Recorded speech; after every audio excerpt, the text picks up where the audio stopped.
오늘 우리가 계속해서 사무엘상 말씀을 진행해 나갑니다. 오늘 본문의 이야기는 왕을 요구하는 이스라엘 백성들의 이야기예요. 하나님이 준비하시는 왕이 있습니다. 사무엘은 그 내용을 우리에게 말씀해 주는 이야기인데, 사람들은 하나님이 세워주는 왕을 기다리지 못하고 자기들 스스로 원하는 왕이 세워지기를 요청하고 있는 것이죠.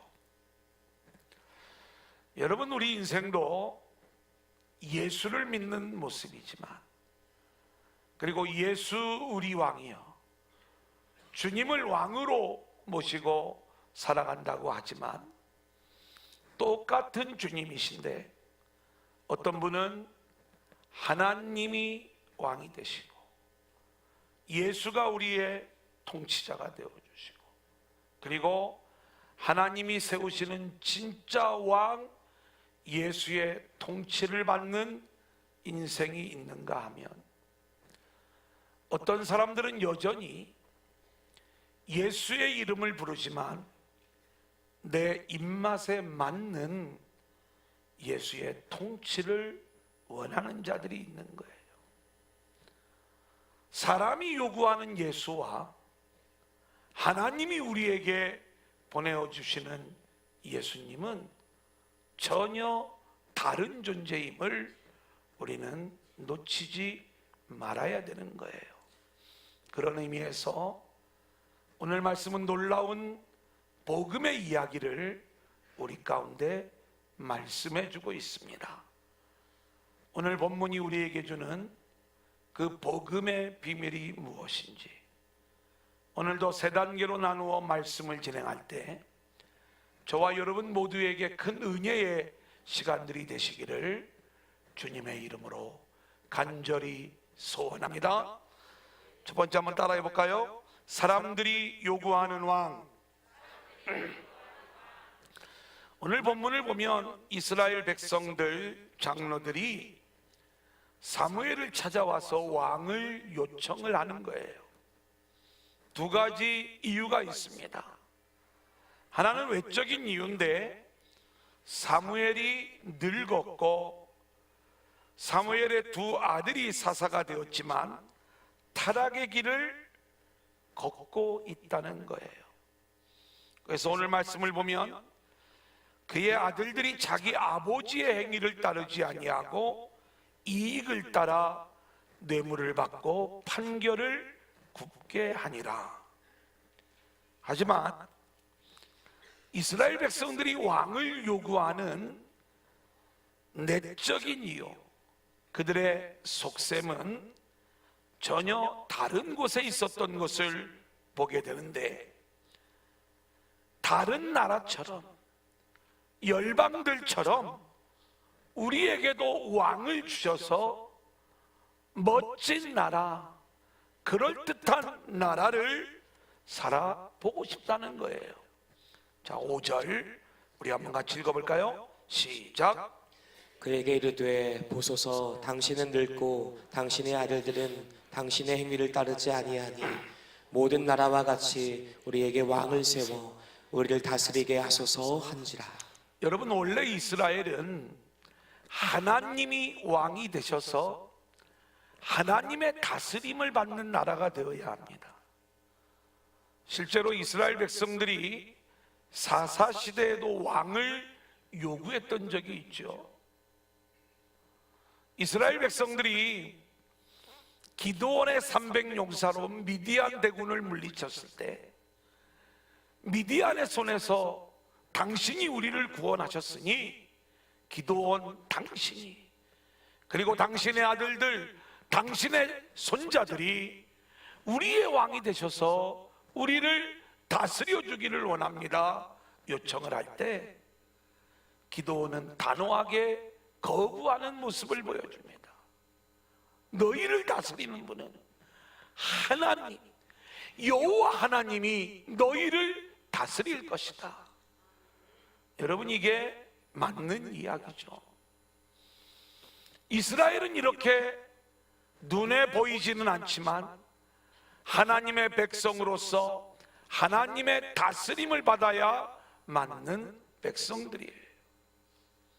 그런데 눈에 보이는 다른 나라, 열방의 모습을 보니까 거기에는 그럴듯한 왕이, 아주 강력한 지도력을 가진 왕이 나타나서 강력한 힘을 가지고 그럴듯해 보이는 세상 나라를 만들어가는 이 모습이 탐이 났던 거예요.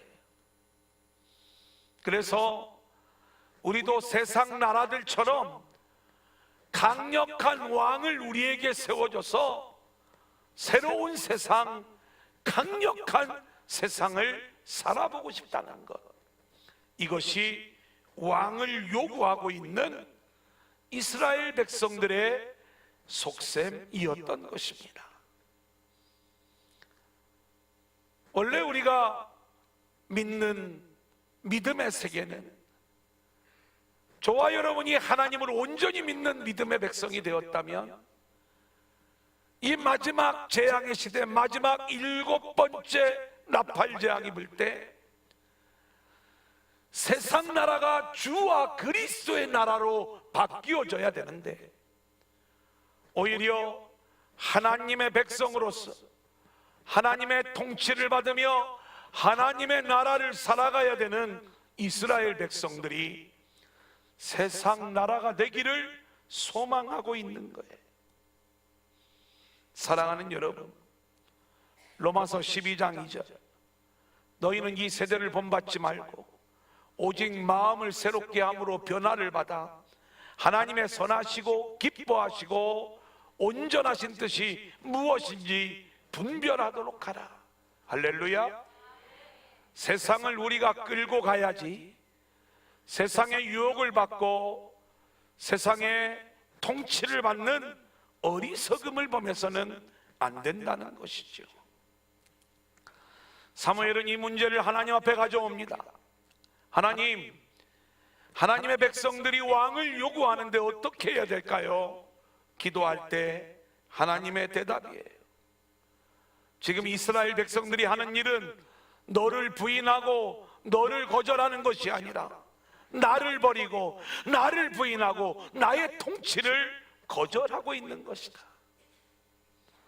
사랑하는 여러분, 이렇게 눈에 보이지 않는 하나님을 거절하는 이스라엘 백성들은요, 훗날 하나님이 진짜 왕 예수 그리스도를 그 땅에 보내주시죠. 자기 땅에 예수 그리스도, 그들이 그토록 기다리고 고대하던 메시아가 오셨지만 내가 원하는 메시아가 아니라고, 내 입맛에 맞는 메시아가 아니라고 그 그리스도를 거절하고 십자가에 못 박은 자들이 바로 이스라엘 백성들이었음을 우리는 보게 되는 거예요.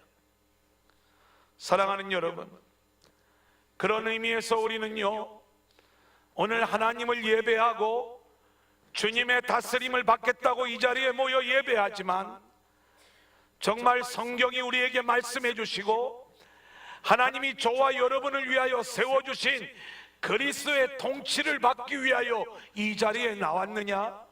아니면 내 소원을 채워주고 내 입맛에 맞는 예수 그리스도를 만나기 위해서, 그렇게 주님을 수단 삼기 위해서 이 자리에 나와 있느냐?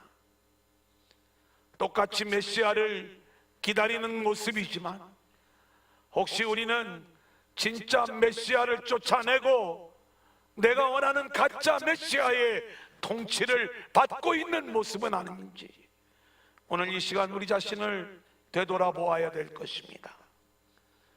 오늘 하나님은 사무엘을 통해서 이 왕정 제도가 얼마나 위험한 것인가를 이야기해 주고 있는데, 본문의 내용이 11절부터 18절까지 비교적 긴 내용이에요. 제가 중요한 부분만 줄을 쳐놨습니다.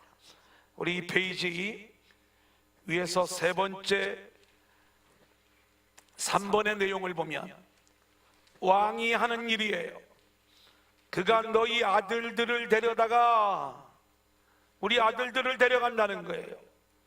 13절, 그가 또 너희 딸들을 데려다가, 우리가 딸들까지도 빼앗긴다는 거예요. 14절, 그가 또 너희의 밭과 포도원과 감람원에서 제일 좋은 것을 가져다가 우리의 소유를 빼앗긴다는 거예요. 15절, 그가 또 너희의 곡식과 포도원 소산의 11조를 거두어. 16절, 그가 또 너희의 노비와 가장 아름다운 소년과 나귀들을 끌어다가. 17절, 결국 너희가 그의 종이 될 것이라. 자, 18절 같이 한번 읽어볼까요? 그날에 시작. 그날에 너희는 너희가 택한 왕으로 말미암아 부르짖되 그날에 여호와께서 너희에게 응답하지 아니하시리라 하니. 여러분, 오늘 우리는 이 말씀을 영적으로 읽을 수 있어야 돼요. 하나님이 보내주시는 왕과 사람이 요구하는 왕, 이 둘 사이에 어떤 왕정 제도를 우리에게 비교해 주는 말씀이 아니에요. 하나님이 보내시는 왕이 그리스도라면 사람이 요구하는 왕은 가짜 왕이요 저 그리스도임을 우리 가운데 보여주는 말씀인 거예요. 사랑하는 여러분, 우리는 하나님이 보내주시는 하늘의 메시아를 만나고 그분의 통치만을 받아야 되는 거예요. 내 입맛에 맞고 내가 요구하는 그리스도의 통치를 받는다면 그가 여러분의 아들들을 데려갈 거요, 여러분의 딸들을 데려갈 거요, 여러분의 모든 소유를 데려갈 거요. 여러분은 그 적그리스도 악한 영 마귀의 종이 될 거예요. 성경은 오늘 그 내용을 우리 가운데 말씀해 주고 있어요. 하나님은 결국 백성들의 요구를 허락하십니다. 다른 게 아니에요. 그리스도의 통치와 적그리스도의 통치가 어떤 모습인가를 보여주는 거예요. 여러분, 우리가 그렇게 세상 왕이 되기를 원하는 그러한 우리의 마음을 숨길 수가 없어서 우리가 선악을 알게 하는 나무의 열매를 따먹고 그렇게 우리 스스로 왕이 되어 죄악된 인생을 살아가는 이 모습을 하나님이 허락해 주신 것과, 사람들이 그렇게 자기가 원하는 왕을 세워 보란듯이 한번 살아보겠다고 하는 이스라엘 백성들에게 하나님이 그들의 요구를 들어주신 건 같은 의미가 있어요. 우리는 죄 가운데 사는 이 세상 속에서 우리의 죄인됨을 알고 우리의 무능함을 발견하고 우리의 자격 없음을 깨닫고, 하나님은 철저히 저와 여러분을 그렇게 연약한 존재임을 깨닫게 하셔서 하나님의 은혜가 아니면 견딜 수 없는 존재로, 그래서 하늘의 은혜를 붙잡는 자들로 세워가시는 줄로 믿습니다. 이게 하나님이 하시는 일이에요. 사울왕을 허락하신 것은 그 왕이 잘나서가 아니라 사람들이 요구하는 왕의 통치를 받을 때 우리 인생이 어떤 모습이 되는가, 그래서 우리가 진짜 하나님이 세우시는 그리스도의 통치를 요구하는 백성들로 세우시고자 하나님은 일시적으로 세상이 요구하는 왕을 허락하시는 거예요.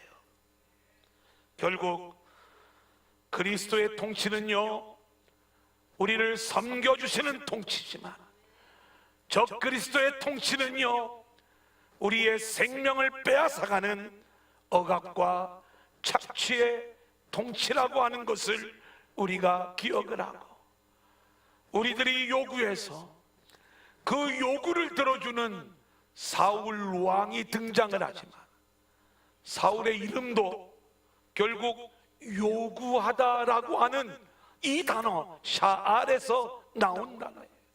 얼마나 성경은 기가 막힌 이야기를 우리에게 들려주고 있는 그러한 모습인지 몰라요. 이스라엘 백성들은 자신들이 원하는 왕을 통하여 강력한 세상 나라가 되기를 원하고, 결국 자기가 왕이 되어 살아가는 그러한 세상을 요구하고 있지만, 하나님이 그들에게 그들의 요구를 들어주신 것은 그러한 세상 왕의 무용성을 깨닫고 오직 하나님이 세우시는 진짜 왕 그리스도를 소망하게 하시기 위함인데, 저와 여러분은 이것을 일찍 깨닫고 오직 우리의 진정한 왕이신 그리스도의 통치만을 요구하는 저와 여러분들이 될 수 있기를 소원합니다. 두 번째 한번 따라해 볼까요? 하나님이 세우시는 왕. 원래 하나님은요, 저와 여러분을 위해서 왕을 주시기를 원했어요. 그래서 실제로 출애굽을 하는 이스라엘 백성들에게 모세를 통하여 말씀하실 때 하나님이 세우고자 하는 왕이 어떤 모습인가를 우리에게 알려주는 거예요. 이 페이지 맨 아래에 보면 신명기 17장 14절로 20절까지의 말씀을 기록해 놓았는데, 바로 그 윗줄에 보면 그 내용을 제가 잘 요약을 해드렸습니다. 하나님이 세우시고자 하는 왕은 하나님이 택한 왕이에요. 우리가 왕을 선택하는 게 아니라 하나님이 택한 왕을 우리에게 보내어 주시는 거예요. 근데 그 왕은 하나님을 모르는 이방 나라의 왕이 아니에요. 내 형제 중에서 택일한다는 거예요.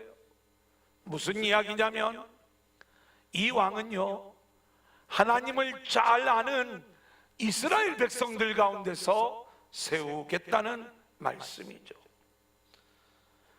그 왕은 병마를 많이 두지 않아요.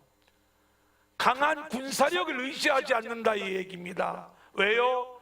하나님을 의지하는 왕이기 때문에 그렇습니다. 그 왕은요, 많은 아내들을 두지 않아요. 오직 한 아내만을 두는데, 왜 그러느냐? 우리를 정욕과 탐심으로 다스리는 왕이 아니기 때문에 그런 것입니다. 물질을 축적하지 않고요, 오직 말씀을 이루고 말씀을 성취하는 왕, 그 왕을 세우겠다는 거예요. 사랑하는 여러분, 그 왕은 궁극적으로 예수를 말하고, 그리고 그 왕을 모형하는 다윗이 먼저 하나님이 준비하는 왕으로 세워지는 거예요. 자, 하나님이 이렇게 저와 여러분을 위하여 왕을 세우셨어요. 그 왕을 보내어 주셨어요. 그런데 빌라도가 이야기를 해요. 보라, 너희의 왕이다. 내가 이 예수를 어떻게 하랴? 이야기할 때 그 예수가 진짜 우리의 왕입니다. 그 예수로 하여금 우리를 다스리게 하소서. 이 고백이 우리에게 나와야 되는데, 우리는 여전히 아니요, 우리의 왕은 예수가 아닙니다. 저를 십자가에 못 박으소서. 내가 원하는 모습이 아니라고 예수를 십자가에 못 박아버리는 그러한 모습들이 우리 가운데 있는 것은 아닌지. 하나님은 하나님이 준비하시는 왕을 이렇게 하나하나 준비하시면서 이제 사무엘을 통하여 왕의 길을 예비하고, 하나님이 보내시는 왕 다윗, 그리고 다윗이 모형하는 그리스도를 통하여 하나님의 백성들을 다스리기를 원하시는데, 이스라엘 백성들은 하나님의 일을 인내하며 기다리지 못하고 주변 나라들처럼 뭔가 그럴듯한 그리고 강력함을 보여주는 세상 나라의 왕을 요구하고 있는 거예요.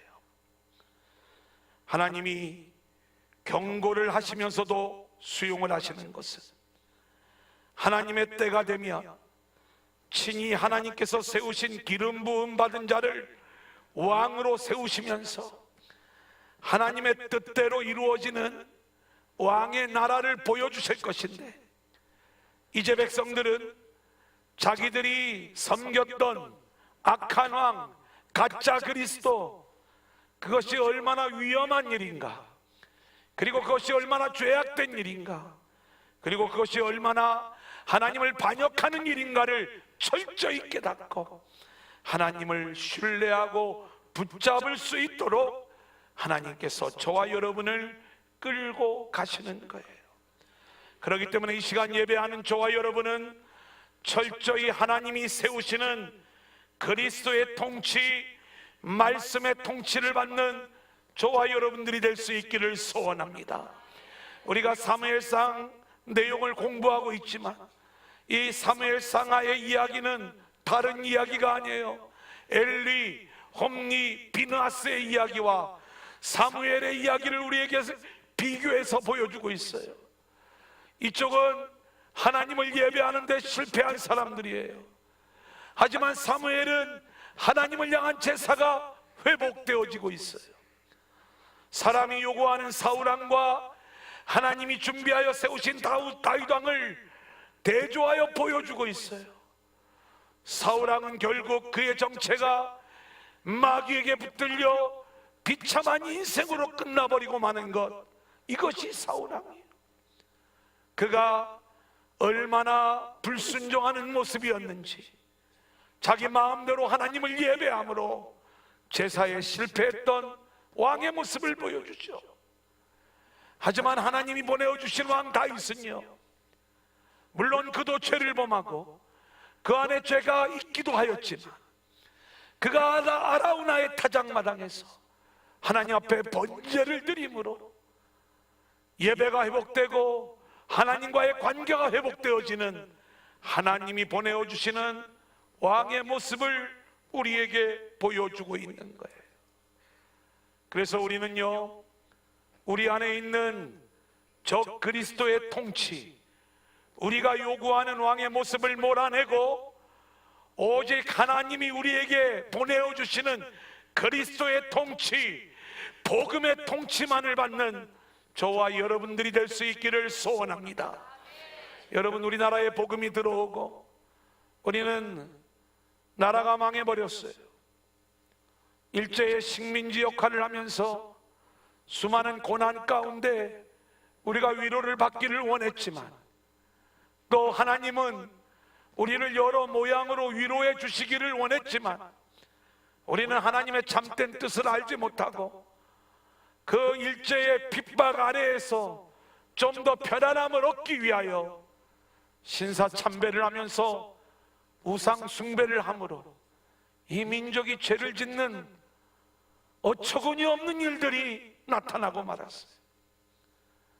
1970년대 80년대 이 나라의 경제 부흥의 일들이 일어나면서 교회는 삼박자 구원을 이야기를 해. 내 영혼이 잘된 같이 내가 범사에 잘되고 강건하기를 원한다는 거예요. 여러분, 이 말씀이 그럴듯해요. 영혼이 잘되면 범사가 잘되고 강건하다는 거예요. 그 말씀이 우리에게 세상적 위로를 줄 수 있을지 모르지만 진정한 복음을 가로막고 있는 거예요. 그 말씀의 배경은 이겁니다. 진리 안에서 행하는 자에게는 영혼이 잘되는 축복을 주신다는 거예요. 여러분, 진리 안에서 행하여 영혼이 잘되는 사람은요, 범사가 잘되는데, 이 이야기는 범사에 여러분의 삶의 형편이 잘된다는 그런 이야기가 아니라, 그렇게 진리 안에서 행하는 자들은 가난할 때나 부할 때나 높은 자리에 있거나 낮은 자리에 있거나 하나님이 강함을 주시거나 낮아지게 하시거나 약하게 하시거나 어떤 상황에 있든지 우리는, 우리의 영혼은 범사에 잘 되어지는 하나님의 축복이 임한다는 거예요. 진리 안에 있는 자는요, 그 영혼이 강건해지는 축복이 임한다는 말씀이에요. 여러분, 이게 복음이에요. 우리가 그 당시에 그 말씀을 붙잡고 위로를 받고 한국교회가 부흥해 나가는 모습을 보여줬지만 여전히 우리는 그 말씀에 묶여서 참된 복음을 붙잡지 못하고 오히려 종교적 신앙에 머물러 있는 그러한 모습들이 우리 가운데 있지는 않은지. 이제 1990년대로 돌아오면서 미국의 강력한 신학의 영향이 한국 땅에 몰아치기를 시작해요. 수많은 사람들이 긍정의 사고를 가져야 된다. 수많은 사람들이 번영신학과 고지론을 앞세우면서 예수를 믿으면 세상에서 높은 곳을 차지해야 되고, 예수를 믿으면 세상에서 점점 잘 되는 모습으로 나타나 그렇게 이 세상의 패권을 쥐고 이 세상 나라를 그렇게 하나님을 섬기는 나라로 만들어야 되지 않겠느냐. 여러분, 인간의 이성이 만들어낸 하나님 나라예요. 하나님 나라는 예수의 십자가로 이루어지는 나라지, 우리의 긍정의 사고나 번영신학 고지론 같은 내용들로 이루어지는 내용이 아니에요. 사람의 이성으로 우리가 만들어낼 수 있는 나라가 아니더라, 이 말입니다. 오늘 우리가 살아가고 있는 이 시대는요, 종교다원주의 시대를 살아가고 있어요. 사람들은요 끊임없이 발전을 해요. 그래서 우리가 하나님이 원하는, 신이 원하는 인간의 모습이 되어야 된다는 거예요. 그래서 뭘 되기를 원합니까? 자기를 내어놓는 이타적인 사랑을 우리가 보여주어야 된다는 것이죠. 여러분, 우리가 어떤 이야기를 해도요, 그 중에 제일은 사랑이라고 이야기할 때, 여러분, 그 사랑은 우리가 말하는 세상의 사랑이 아니에요. 우리를 위하여 생명을 내어놓으신 십자가의 사랑이 우리 안에 들어와 저와 여러분의 생명을 구원해내는 이 사랑, 할렐루야. 하나님이 우리에게 말씀하시는 그 사랑은 이걸 말하는 거예요. 자, 그렇다면 여러분, 세상 사람들은요 종교와 종교가 만나다 보니까 우리 기독교에만이 이타적인 사랑이 있는 줄 알았는데 불교에도 이게 있네. 알고 보면 뿌리가 같은 것 아니야. 우리가 바라보는 방향은 다르지만 우리가 절대자를 원하는 마음이 같으니까 너나 우리나 같은 길을 걷는 거구나. 여러분, 이게 다원주의 아닙니까? 왜 예수가 유일한 구원자예요? 여러분, 죄송한 이야기지만 우리가 예수를 믿는 믿음을 갖고 있다 할지라도 내가 어떤 노력을 기울여 신을 만족해 하고 그 신으로부터 뭔가 대가를 요구하는 여전히 종교적 신앙을 가지고 있다면 여러분은 예수라는 종교를 믿고 있는 거지, 아직 복음을 알지 못하는 거예요. 우리는 죄인이에요. 여전히 자기 중심으로 살아가는 죄인일 수밖에 없는 존재들이에요. 하늘의 주인공이 될 수 없다고요. 그런 우리들을 하나님이 일방적으로 찾아오셔서 너희는 자격이 없지만 내가 내 사랑으로 너희를 구원해내는 거야. 내 사랑 받아주지 않겠니? 이 사랑을 아는 자만이 하나님의 은혜를 붙잡고 구원받는 백성으로 세워지게 되는 줄로 믿습니다. 우리 도란덕교회 세상과 타협하지 않고 올바른 말씀과 복음 신앙의 본질만을 추구하는 교회로 세워지기를 소망하고요, 우리가 아직도 부족한 점이 많지만 그렇게 한 걸음 한 걸음 나아갈 수 있는 것 하나님의 은혜인 줄로 믿습니다. 우리는 오직 그리스도를 우리의 왕으로 선택한 자들이 되어져야 되는 거예요. 적 그리스도의 통치, 내 입맛에 맞는 그리스도의 통치가 아닌 하나님이 세우신 그리스도의 통치를 받는 저와 여러분들이 될 수 있기를 소원합니다. 마지막 세 번째 한번 따라합니다. 누구의 통치를 받을 것인가? 여러분, 요즘 이 세상은 영웅을 원하고 있어요. 슈퍼스타의 통치를 요구해요. 좀 그럴듯한 지도자가 좀 나오기를 원하는 거예요. 대통령을 잘 뽑으면 좋은 나라가 될 것인가? 여러분, 사람은 우리를 만족시켜 줄 수가 없는 거예요. 우리를 채워주실 수 있는 분은 오직 하나님 한 분밖에 없는 줄로 믿습니다. 이스라엘이 강력한 지도자를 원하는 것처럼 수많은 성도들은 강력한 교회, 강력한 목회자, 그럴듯한 목회자를 찾아서 교회를 찾아 나서고 있습니다. 한 목회자가 은퇴를 하면, 예전에는 교회가 없던 시절 열심히 개척을 하고 그러면서 교회가 세워졌는데, 이제 목회자가 은퇴를 하고 나면 그 다음 지도자를 뽑을 때 학력을 봅니다. 박사학위를 받아야 된대요. 저는 아직 논문도 못 썼어요. 유학을 갔다 와야 된대요. 똑똑해야 된대. 인품이 좀 있어 보여야 된대. 말도요. 김은호 목사님 나와서 기도에 인도하는 거 보니까요, 목소리가 그냥 얼마나 좋은지, 그냥 이야기만 들어도 막 은혜가 그냥 막 쫙 이렇게 오더라. 저는요, 입에 거품을 물을 줄 알아도요, 아무리 그런 목소리를 내려고 해도 안 돼. 옛날에 저 무슨 목사님처럼 막 영성 있는 이야기를 하려고 해도 안 돼. 게다가 성경하고는 아무 상관도 없는데 요즘은 또 잘생겨야 된대. 그리고 또 날씬해야 된대요. 뭐 그렇게 많이 밀리지는 않지만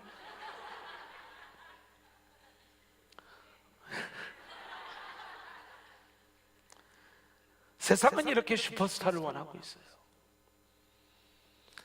예수님의 통치를 우리가 받아야 되는데, 예수님의 통치가 아닌 좋은 지도자를 만나서 뭔가 대리만족을 느끼고 그 사람이 나를 강하게 만들어주기를 원하고 있는 거죠.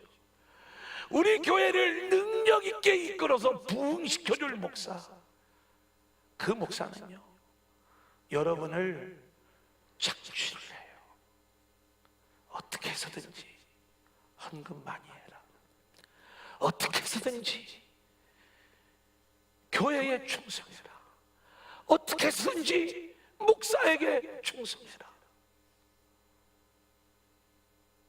그것이 정말 우리가 하나님의 다스림을 받는 모습인지, 이것은요, 우리가 여러 번 생각을 해봐야 될 문제입니다.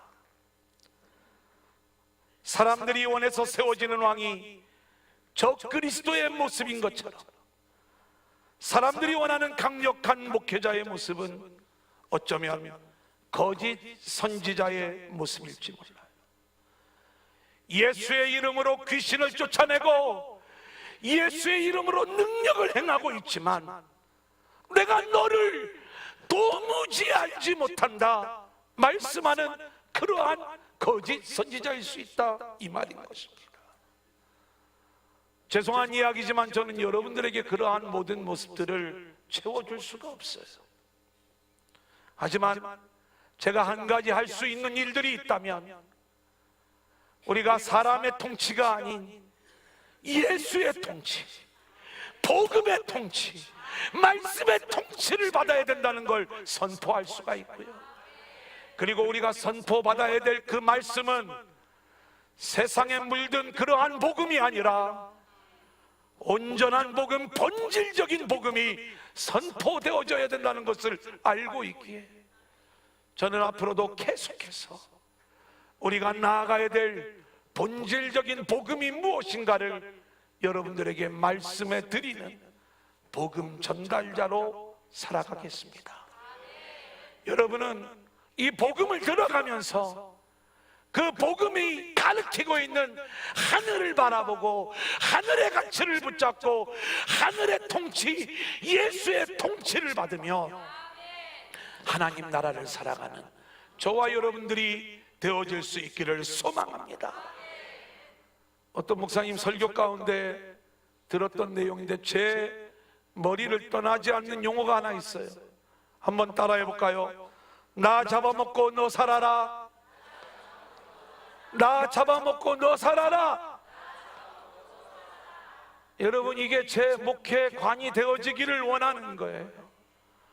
수많은 성도들은 여태까지 목사님을 잘 섬겨야 복을 받는다고 생각을 해왔어요. 그래서 많은 목회자들이 많은 양을 잡아먹었어요. 여러분, 이게 한국교회의 모습일지 몰라요. 근데 이제는 여러분이 목자를 잡아먹어야 돼요. 어떻게? 목사로부터 선포되어지는 그 말씀을 받아 먹으시길 바랍니다. 목회자가 말씀의 진액을 다 쏟지 않으면 안 되게끔 목회자를 만들어야 돼요. 목사님, 우리에게 생명의 말씀을 선포해 주세요. 우리에게 영혼의 양식을 쏟아 놓아 주세요. 그렇게 목회자를 쫄르고 목회자를 붙잡고 나아가게 될 때 그 목회자의 말씀을 통해서 소개되어지는 하늘의 복음, 우리는 그 말씀의 통치, 다스림을 받는 자들이 될 수가 있는 거예요. 우리 두란노 교회가 이렇게 그리스도의 통치를 받으며 하나님의 말씀으로만 다스려지고 복음의 삶을 살아가는 하나님 나라가 될 수 있기를 주님의 이름으로 간절히 축원합니다.